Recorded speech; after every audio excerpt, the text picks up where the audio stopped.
Warahmatullahi wabarakatuh. Jumpa kembali kita pada pertemuan kali ini. Kita akan belajar dalam sesi Ulumul Quran yang akan membahas tentang nasikh wa mansukh. Jadi pada kali ini kita akan membahas apa sih sebenarnya nasikh wa mansukh itu, terus syaratnya apa, dan juga apa aja yang menjadi bagian-bagian dari nasikh dan wa mansukh. Oke, pada kali ini yang pertama kita akan membahas apa itu nasikh wa mansukh dulu ya. Jadi secara bahasa itu ulama beberapa berpendapat, diantaranya yaitu Az-Zarkashi fi Burhan Ulumul Quran mengatakan secara bahasa nasikh itu adalah al-izalah. Izalah itu wa ma arsalna min qablika min rasulin wala nabiyyin illa idza tamannal alqa asyaitanu fi umniyatihi fayansakhullaha ma yulqi syaitanu tsumma yuhkimullah ayati wallahu alimun hakim. Jadi dalam pengertian di sini kata nasikh itu bisa menjadi al-izalah atau menghilangkan. Dan ada juga yang mengatakan bahwasanya nasikh itu makna yang kedua yaitu at-tabdil atau mengganti ya. Yang berarti mengganti dalam firman Allah Bismillahirrahmanirrahim. Wa idza baddalna ayatan ma kana ayatin wallahu a'lamu bima yunazzilu qalu innama anta muftar bal aktsaruhum la ya'lamun. Jadi dalam ayat ini dikatakan bahwasannya nasikh itu adalah mengganti badalna ayatin, mengganti dengan ayat yang lain, dan Allah itu lebih tahu kecuali maksudnya yaitu Allah lebih tahu daripada manusia dan kita hanya bisa cuma menduga-duga saja. Ya betul, karena memang yang menulis itu Allah, yang lebih mengetahui yang lebih baik adalah Allah, dan kita hanya bisa menafsirkan dan menduga-duga apa maksudnya Allah dalam mengganti ayat ini. Lalu ada juga yang mengatakan bahwasannya berubah, yang mana ketiga yaitu at-tahwil atau berubah, sebagaimana dalam ilmu faraid.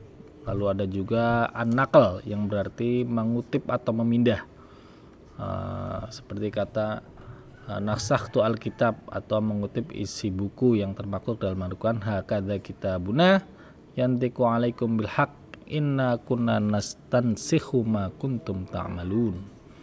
Atau Allah memindahkan perbuatan ke dalam lembaran-lembaran catatan amal. Itu adalah an-nasikh dalam filughatan atau dalam bahasa. Sedangkan dalam istilah para ulama usul, secara istilah ya, dalam ulama usul itu mengatakan bahwasanya an-naskhu huwa bayanun tihai amadi hukmin syar'iyyin bi tariqin syar'iyyin mutarakhin anhu. Jadi nasikh ialah menjelaskan tentang berakhirnya masa berlakunya suatu hukum melalui dalil syar'i yang datangnya kemudian. Jadi suatu ayat atau suatu hukum itu akan dihilangkan atau akan diganti dengan datangnya ayat yang setelahnya yang baru datang. Nah ini yang pertama. Sedangkan yang kedua yaitu an-naskhu huwa raf'u hukmin syar'in 'anil mukallafin wa bi hukmin syar'in mithli mutaakhir. Nasikh ialah pembatalan hukum syara' yang ditetapkan terdahulu dari orang mukallaf dengan hukum syara' yang sama yang datangnya kemudian. Ada yang ketiga yaitu nasikh ialah membatalkan suatu hukum dengan dalil yang datangnya kemudian. An-naskhu huwa raf'u hukmin syar'in bidalin syar'in mutaakhirin. Hampir mirip dengan yang pertama tadi. Selain yang ketiga yaitu yang keempat, an-naskhu huwa raf'u hukmin syar'in bidalilin syar'iyyin. Nasikh ialah membatalkan suatu hukum dengan dalil. Nah ini kalau yang terakhir ini tidak ada keterangan waktunya yang dalilnya, sedangkan yang sebelumnya yaitu ada waktunya. Tapi intinya hampir sama, yaitu mengganti suatu hukum yang sebelumnya sudah ada menjadi hukum dengan dalil yang datangnya kemudian. Jadi ada urut-urutannya. Dalil yang datangnya belakangan itu bisa mengganti hukum yang sebelumnya. Begitu juga seperti halnya di contohnya ada undang-undang. Jadi kalau di negara kita kan ada undang-undang yang dibuat, sepertinya setiap tahun itu DPR membuat undang-undang yang baru. Nah, undang-undang yang baru ini bisa saja mengganti undang-undang yang lama atau yang terdahulu, atau peraturan yang baru bisa mengganti peraturan yang lama. Ya, ini adalah yang dimaksud dengan nasikh wa mansukh dalam ilmu usul atau ulama usuliyin yang mengatakan seperti itu. Artinya ada kronologi dalam penggunaan nasikh wa mansukh. Lalu selanjutnya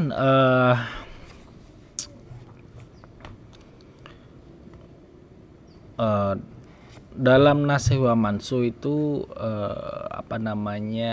nasikh itu adalah yang menghapus ya, mansukh itu yang dihapus. Yang dihapus atau dibatalkan itu mansukh, sedangkan nasikh itu yang menghapus. Jangan kebalik. Di dalam hukum di dalam nasikh itu ada 4, yaitu ada unsur-unsurnya. Yang pertama adalah unsur-unsurnya itu ada nasikh, yaitu adanya pernyataan yang menunjukkan pembatalan hukum yang sudah ada. Jadi nasikh itu adalah dalil yang mau membatalkan.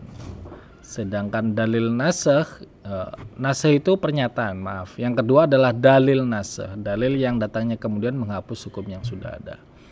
Yang kedua itu dalilnya.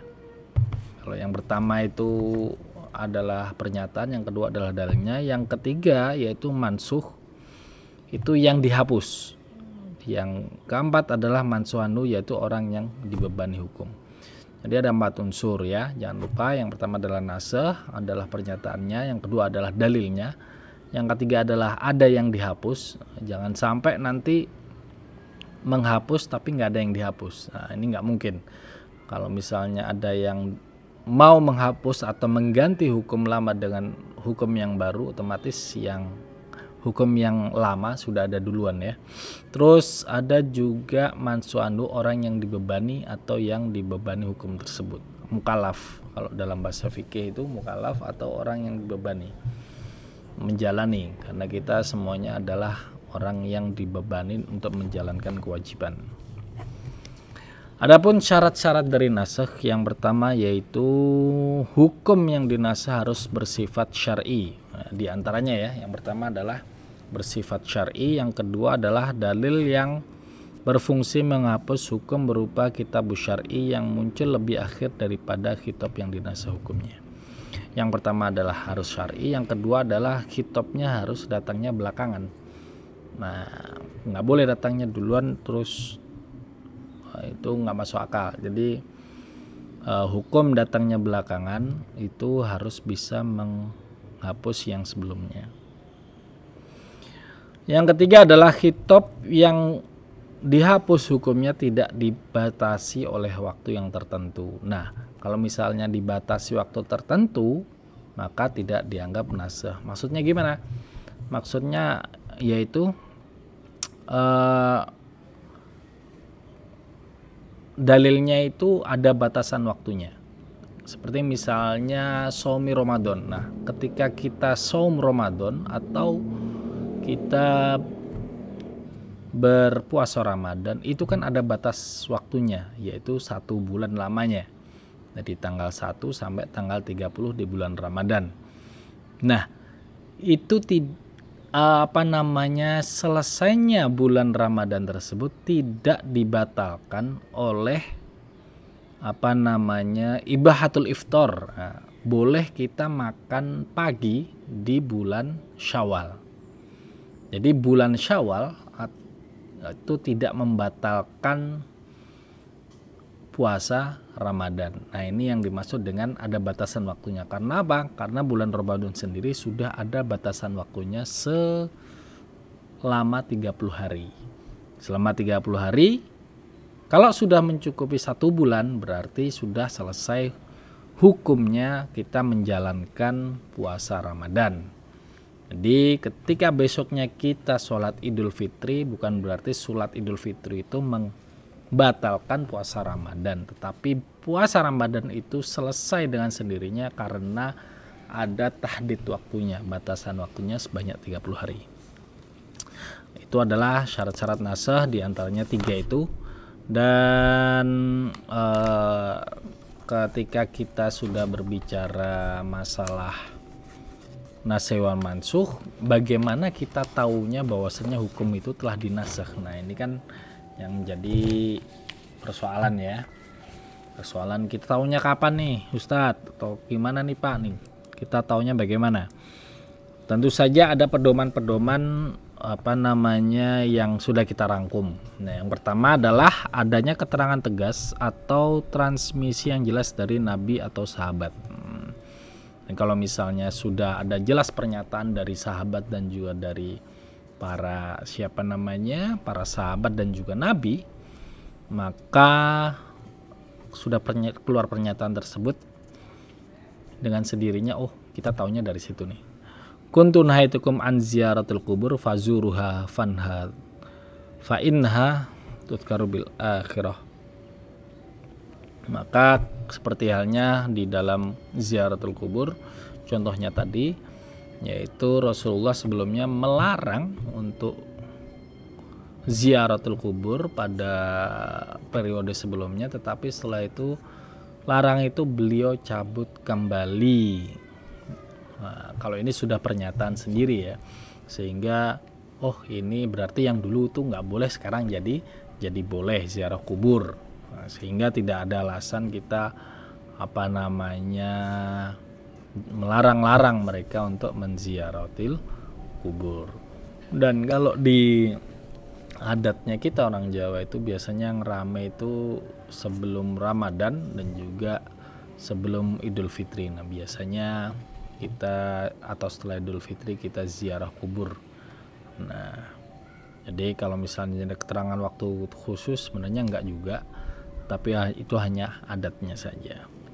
Oke, terus yang kedua adalah konsensus atau ijma' bahwasanya ayat ini nasikh dan ayat ini mansukh. Yang kedua adalah ijma'ul ulama yang menyepakati bahwasanya ini nasikh dan ini mansukh. Nah, terus yang ketiga ini diketahui yaitu dari keterangan sahabat, keterangan ya, bukan ijtihad. Nah, kalau misalnya ada sahabat yang mengatakan waktunya ayat ini turun pada tanggal, bulan atau tahun sekian, nah ini kita kita mengetahui bahwasannya ini adalah nasikh dan ini dimansukh oleh ayat ini. Ayat ini datangnya belakangan, sehingga ayat tersebut menjadi nasikh bagi ayat yang sebelumnya. Lalu cukup 3 itu aja bagaimana kita mengetahuinya. Lalu ada namanya pembagian dan macam-macam nasakh. Nah, ini ada beberapa macam-macam nasakh, kita rangkum menjadi 4 bagian. Yang pertama tentu saja nasakh Al-Quran bil Quran. Jadi ayat Al-Quran dengan ayat Al-Quran. Nah, ini yang namanya nasakh ayat Quran bil Quran.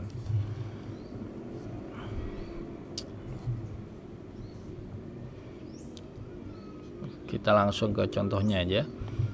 Ini nasakh ayat Quran dengan ayat Quran yang selanjutnya. Salah satu contohnya yaitu tentang ayat tentang iddah orang yang ditinggal mati suaminya dalam surat Al-Baqarah.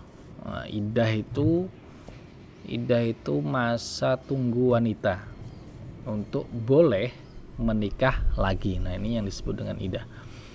Jadi di surat Al-Baqarah ayat 240 ini Allah berfirman, Bismillahirrahmanirrahim, walladzina yutawaffawna minkum wa yadharuna azwajan wasiyatan li azwajihim matan ilal hauli ghairu ikhraj.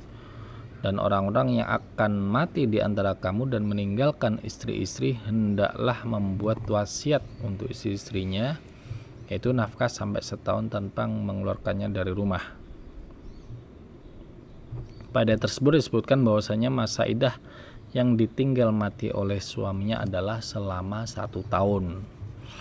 Nah, jadi di ayat yang ini 240 itu 1 tahun ya. Oke, jadi ayat sebelumnya itu dinasakh dengan ayat yang lain, yaitu walladzina yatawaffawna minkum wa yadharuna azwajan yatarabbasna bi anfusihinna arba'ata asyhurin wa 'ashra. Jadi orang-orang yang meninggal dunia di antara kamu dengan meninggalkan istri-istri, hendaknya mereka atau para istri itu menangguhkan dirinya iddah selama 4 bulan 10 hari. Jadi ayat yang sebelumnya dinasakh oleh ayat ini, dan hal itu juga diperkuat dengan ayat yang lain, Aulatul ahmali ajalahuna ayyadna hamlahuna. Sedangkan perempuan-perempuan yang hamil waktu iddah mereka itu ialah sampai mereka melahirkan kandungannya. Di mana pada ayat tersebut dijelaskan iddah yang khusus bagi wanita yang sedang hamil, baik yang diceraikan oleh suami maupun yang ditinggal mati oleh suaminya. Jadi dua-duanya yang satu hamil sampai waktu hamilnya itu selesai. Jadi kan nggak ada 1 tahun ya. Wanita hamil maksimal itu kan 9 bulan, kalau 10 bulan lah. Itu yang terjadi kebanyakan. Dan yang ditinggal cerai adalah masa iddahnya 4 bulan 10 hari. Jadi dihapus oleh 2 ayat ini.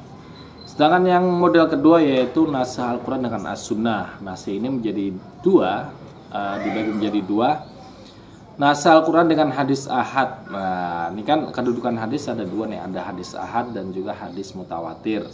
Nah, untuk hadis ahad ini jumhur ulama sepakat bahwa ini tidak berlaku. Kenapa? Karena Al-Quran ini mutawatir kedudukannya. Dan yang bisa menasakh hanya hadis-hadis yang mutawatir. Jadi hadis mutawatir itu hadis yang nggak mungkin lah bisa berbohong di dalamnya itu. Kayak misalnya saya mengatakan bahwasanya presiden sekarang ini adalah Bapak SBY gitu. Ya, tentu saja akan dihujat oleh netizen seluruh Indonesia karena presiden sekarang adalah Bapak Jokowi. Nah, itu yang disebut dengan hadis mutawatir, bahwasannya presiden sekarang ialah Bapak Jokowi, sehingga apa yang saya katakan tidak berbohong. Oke, jadi apa yang saya katakan itu bohong. Yang disebut dengan mutawatir. Dan ulama juga pun berpendapat ada 2 dalam menyikapi hadis mutawatir ini sebagai nasih dari beberapa ayat Al-Quran. Ada yang setuju, ada yang enggak. Dan yang tidak setuju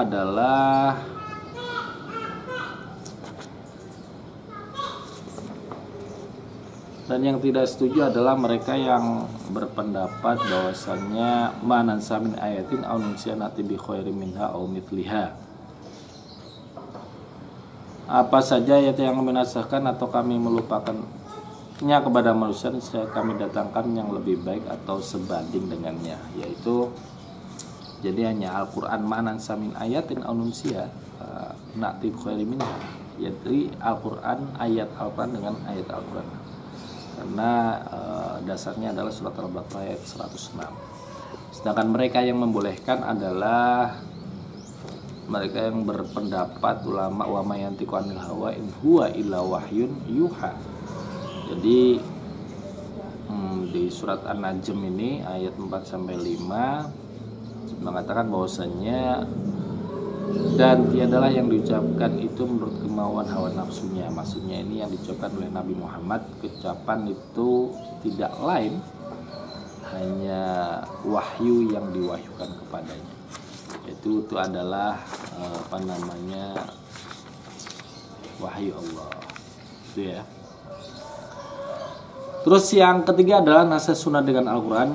Jumhur ulama tentu saja membolehkan nasakh seperti ini. Salah satu contohnya ialah ketika para sahabat ini mengikuti Rasulullah untuk menghadap kiblatnya ke Baitul Maqdis. Wa itu makuntum ini alaihissalam fantolak rajulun. Oke. Hadisnya saya sebutkan. Hadatsana Abu Bakrin ibnu Abi Syaibah, hadatsana Abdul A'was an Abi Ishaq anil Bara ibnu Azim qala sallaitu ma'an Nabi sallallahu alaihi wasallam ila Baitil Maqdis 16 syahran hatta nazilatil ayat allati fil Baqarah. Haitsu maqatu wa wujukum syatrah fa nazalat ba'da ma shalla an-nabi sallallahu alaihi wasallam fantalaqa rajulun minal qaumi famarra binasin minal ansar wa hum yusalluna haddatsahum fawallau wujuhahum qibalal baiti. Jadi sebelumnya beliau ini Abu Bakar bin Syaibah, dia berkata bahwasannya beliau sholat Nabi bersama Nabi itu menghadap Baitul Maqdis selama 16 bulan hingga turun ayat Al-Baqarah wa antum kuntum wa wujuhukum syatrah. Wajahmu berpalinglah wajahmu ke arahnya. Oleh karena itu lalu seorang laki-laki dari suatu kaum bertolak pergi berjalan bersama beberapa manusia dari kalangan Ansor dan mereka lalu beliau menceritakan kepada mereka, maka mereka menghadap wajah-wajah mereka ke Baitullah. Sebelumnya ke Baitul Maqdis, habis itu di Baitullah. Ini hadis ya. Lalu ditetapkan, ini dinasahkan oleh Al-Quran dengan ayat qad nara taqalluba wajhika fis sama'i falanwallannaka qiblatan tarduha fawalli wajhaka syatral masjidil haram wa itsbakuntum hawallu wujuhakum syatrah. Jadi wa'ithu makuntum walu wujuhakum syatrah tadi di dalam hadis itu adalah ayat Al-Quran yang sebelumnya Rasulullah itu menghadap Baitul Maqdis. Setelah itu diarahkan oleh Allah untuk menghadap ke Mekkatul Mukarramah. Dan di situ dihapus oleh ayat surat Al-Baqarah tadi. Terus yang keempat adalah nasakh sunnah bis sunnah atau hadis dengan hadis. Hadis ini kita sebut di awal tadi, ada yang mutawatir, ada yang ahad. Hadis yang boleh sunnah nasakh sunnah bis sunnah ini yaitu mutawatir dengan mutawatir yang pertama. Yang kedua adalah hadis ahad dengan hadis ahad. Yang ketiga hadis ahad dengan hadis mutawatir atau dinasakh oleh hadis mutawatir dengan ini ketiga model yang boleh. Yang tidak boleh adalah nasakh mutawatir bil ahad. Jadi nggak ada ceritanya hadis ahad itu menasakh ke hadis yang mutawatir karena kedudukannya sudah beda. Kalau hadis ahad itu yang meriwayatkan cuma satu orang, sedangkan hadis mutawatir itu nggak mungkin orang untuk bohong di dalamnya. Jadi yang meriwayatkan sudah ma'ruf, semua manusia, semua sahabat itu ma'ruf semua. Oke, baiklah, itu tadi nasakh yang terjadi itu mungkin skemanya ya. Sedangkan bentuknya itu ada 3 macam. Nasakh yang terjadi dalam Al-Quran ada 3 macam bentuk, khususnya dari segi tilawah dan hukum. Jadi kalau dari sisi tilawah dan hukumnya ada 3. Yang pertama yaitu naskhu tilawati wal hukmi ma'an, yaitu hapus tentang hukum dan bacaan secara bersamaan. Jadi dua-duanya terhadap hukum dan bacaannya juga sama-sama hilang. Contohnya asyratur radu'a yuharma tsumma nusikhna bi khamsi ma'lumatin. Semula persusuan yang menyebabkan keharaman adalah 10 kali hisapan seperti yang tersebut di sebagian ayat Al-Quran, kemudian dihapus dan diganti menjadi 5 susuan hisapan oleh ayat Al-Quran yang kemudian. Kana fi ma unzila minal Qur'ani asyru rada'atin yuharrimna tsumma nusikha bi khamsin ma'lumatin fatuwu fi Rasulullah sallallahu alaihi wasallam wa hunna fi ma yuqra'u minal Qur'an. Ya, jadi kalau orang dahulu itu di zaman Nabi itu boleh menyewakan atau meminjamkan susunya karena mungkin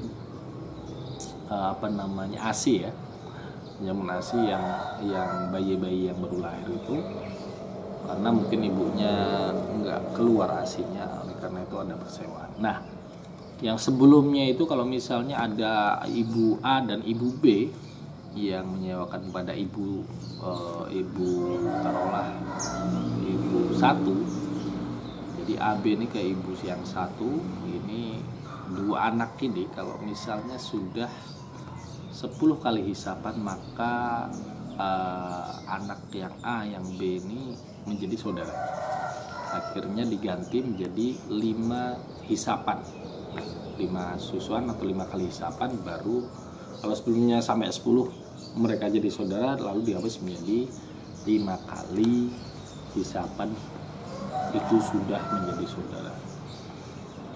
Sedangkan yang kedua yaitu nasah hukmi wa baqoi tilawah, yaitu penghapusan hukum sedangkan tilawahnya masih tetap, yaitu penghapusan hukum sedangkan tilawahnya masih tetap. Contohnya adalah tadi iddah 1 tahun dengan diganti menjadi iddah 4 bulan 10 hari.